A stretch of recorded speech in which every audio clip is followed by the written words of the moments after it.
ஒரு ஸ்கூல் பொண்ணு மிஸ் ஆகிட்டான்னு அந்த பொண்ணோட அம்மா கம்ப்ளைண்ட் கொடுத்திருக்க. வாவர் ஒரு கான்ஸ்டபிள் கிட்ட ஸ்கூலை சுத்தி இருக்க சிசிடிவி ஃபுட்டேஜை பார்த்துட்டு ஸ்கூல்ல இருக்க எல்லாரையும் விசாரிக்க சொல்லி துணைக்கு ஒரு கான்ஸ்டபிளையும் அனுப்பிவிட்டு அந்த அம்மாவுக்கு ஆறுதல் சொல்லி அனுப்புறாரு. அப்ப ஜீவா வாவரை கூப்பிட்டு ஒரு ஏரியாவோட சிசிடிவி ஃபுட்டேஜை காமிக்க வாவரும் போய் பார்த்தா அந்த பொண்ணு கூட முரளியும் ராஜாவும் இருக்கத பார்த்துட்டு, நீங்க ரெண்டு பேரும் அந்த பொண்ணு கூட என்ன பண்றீங்கன்னு கேட்டா, முரளி ராஜா சார் அவரோட பொண்ணை பார்க்க போனப்போ அந்த பொண்ணு துணைக்கு வந்திருந்தாங்கன்னு சொல்றான். அப்போ ஒரு போலீஸ் வந்து அந்த பொண்ணு அண்ணா பஸ் ஸ்டாப் கிட்ட தனியா நின்னுகிட்டு இருக்கத பார்த்துட்டு பக்கத்து டீ கடைக்காரர் விசாரிக்க போனப்ப பயந்து ஓடி இருக்கான்னு சொல்ல, அந்த கடைக்காரர் கிட்ட நல்லா விசாரிச்சுட்டு அவங்க அப்பனையும் பிடிச்சு விசாரிக்க சொல்றான். அந்த பொண்ணோட அப்பாவும் அம்மாவும் தனித்தனியா தான் இருக்காங்க போல. அப்புறம் ஜீவா கிட்ட முரளியையும் ராஜாவையும் நீ தான் ஸ்டேஷனை விட்டு வெளியே போகாம பாத்துக்கணும்னு சொல்லிட்டு இனியா கிட்ட ராஜாவோட ஒய்ஃபையும் பொண்ணையும் ஸ்டேஷனுக்கு கூப்பிட்டு வந்து விசாரிக்க சொல்ல, என் குடும்பத்தை தேவை இல்லாம இதுல இழுக்காதுன்னு சொன்னா, யாரை எப்போ எப்படி விசாரிக்கணும்னு நீங்க எனக்கு சொல்லித்தர தேவையில்லைன்னு சொல்லிட்டு கிளம்புறான். வெளியே நம்ம ஏட்டு வந்து அவரோட பையன் ஃப்ரெண்ட்ஸ் கிட்ட என்னடா எல்லாம் கஞ்சா கேஸ்ல சரண்டர் ஆக வந்திருக்கீங்களான்னு கேட்க, சரண்டர் ஆக தான் வந்திருக்கோம், ஆனா கஞ்சா கேஸ் இல்ல கொலை கேஸ். உங்க பையன் பிளான் போட்டு அது சொதப்பி அதுல எங்க ஃப்ரெண்டு ஒருத்தர் செத்து போயிட்டான், அதை எல்லாத்தையும் சொல்லி சரண்டர் ஆக வந்திருக்கோம்னு சொல்ல, என்னடா போலீஸ்காரனையே மிரட்டுறீங்களான்னு கேட்டா, அப்படியெல்லாம் இல்ல அங்கிள், காப்பாத்தணும்னு முடிவு பண்ணி இறங்கிட்டீங்க, உங்க பிள்ளைய மட்டும் காப்பாத்தினா எப்படி, எங்களையும் சேர்த்து காப்பாத்துங்கன்னு சொல்லிட்டு கிளம்புறாங்க. இங்க ராஜா அந்த காணாம போன பொண்ணை பத்தியே நினைச்சுக்கிட்டு இருக்க.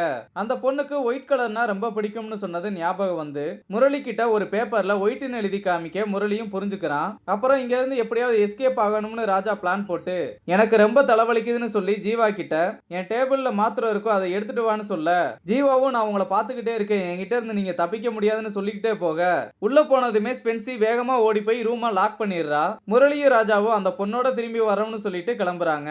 உள்ள ஜீவா அடியே ஸ்பென்சி என்ன வெளியே விடு, அந்த ஆளுக்கு மட்டும் தெரிஞ்சா என்ன பிரிச்சு மேஞ்சிருவான்னு சொல்லி கதறிக்கிட்டு இருக்கான். ராஜாவும் முரளியும் காணாம போன பொண்ணோட வீட்டுக்கு போய் அவர் ரூம்ல செக் பண்ணி பார்த்துக்கிட்டு இருக்காங்க.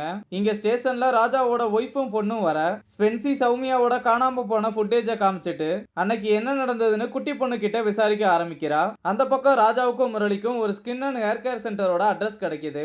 அங்க போய் பார்க்க அந்த பொண்ணு அங்கதான் இருக்கா. ராஜாவும் டாக்டர் கிட்ட என்ன பண்ணிக்கிட்டு இருக்கீங்கன்னு கேட்க, இந்த பொண்ணு வெள்ளையாகிறதுக்காக ட்ரீட்மெண்ட் எடுக்கணும்னு சொல்லுது, அது 18 வயசுக்கு மேல இருக்கவங்களுக்கு மட்டும்தான் பண்ணுவோம்னு சொன்னோம்னால கேட்க மாட்டேதுன்னு சொல்ல, ராஜாவும் சரி இனிமேல் நாங்க பாத்துக்கிறோம்னு சொல்லி கூப்பிட்டு போறான். அப்ப அந்த பொண்ணு அழுதுகிட்டே இருக்க என்னாச்சுன்னு கேட்டா, நான் இந்த உலகத்துல பிறந்திருக்கவே கூடாது, அதுவும் கருப்பா பிறந்திருக்கவே கூடாது, என் அப்பா கூட என்ன டீஸ் பண்றாரு, எங்க கெமிஸ்ட்ரி சார் கூட கிளாஸ்ல என் கலரை பார்த்து கிண்டல் பண்ணி சிரிக்கிறாங்க, அதனாலதான் வெள்ளையாளம்னு ட்ரீட்மெண்ட் பண்ண போனேன்னு சொல்றா.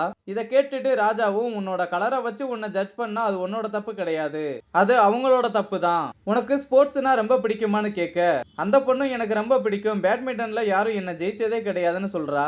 ராஜாவும் ஸ்போர்ட்ஸுக்கு கலர் முக்கியமா ஃபிட்னஸ் முக்கியமானு கேட்க, அந்த பொண்ணும் ஃபிட்னஸ் தான் முக்கியம்னு சொல்றா. ராஜாவும் நம்ம வாழ்றதுக்கு கலர் முக்கியமே இல்லைன்னு புரிய வைக்க, அந்த பொண்ணு இனிமேல் என்னோட கலரை பத்தி யாராவது கிண்டல் பண்ணா அவங்கள பேட்மிண்டன் மேட்சுக்கு கூப்பிட்டு தோக்கடிச்சிருவேன்னு சொல்றா.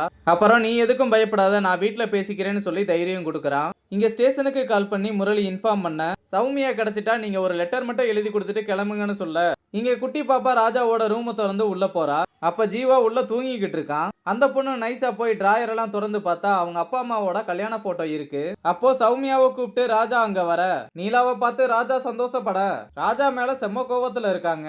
அப்புறம் ரூமுக்குள்ள போனதும் சத்யாவை பார்த்து நீ எப்ப வந்தேன்னு தூக்கி கொஞ்ச நீலா கடுப்பாகி சத்யா இங்க வான்னு கத்துறாங்க. அப்ப வாவர் சௌமியாவோட அம்மாவை கூப்பிட்டு வர சௌமியாவை பார்த்ததுமே கட்டி பிடிச்சு அழுகுறாங்க.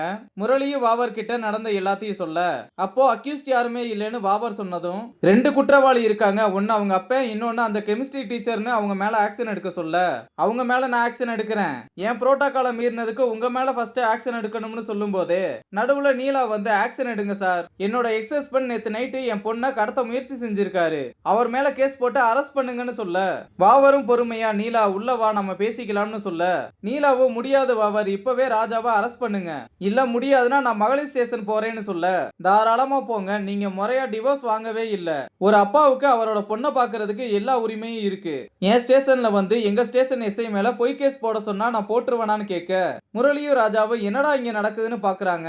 அப்ப நீலா இவ்வளவு நாளா சண்டை போட்டுக்கிட்டு இருந்த 2 ஃப்ரெண்ட்ஸ் ஒன்னா சேர்ந்துட்டீங்க போலன்னு கேட்க, முரளி என்ன 2 பேரும் ஃப்ரெண்ட்ஸானு ஷாக் ஆகுறான். அப்ப நீலா வாவர் கிட்ட என்ன பழசெல்லாம் மறந்துட்டியா, இனி நான் பாத்துக்கிறேன்னு சொல்லிட்டு கிளம்ப, வாவரும் ராஜாவும் ஃப்ரெண்ட்ஸானு முரளி மண்டையை பிச்சுக்கிட்டு நிக்கிறான். இதோட இந்த எபிசோட முடிச்சிருக்காங்க.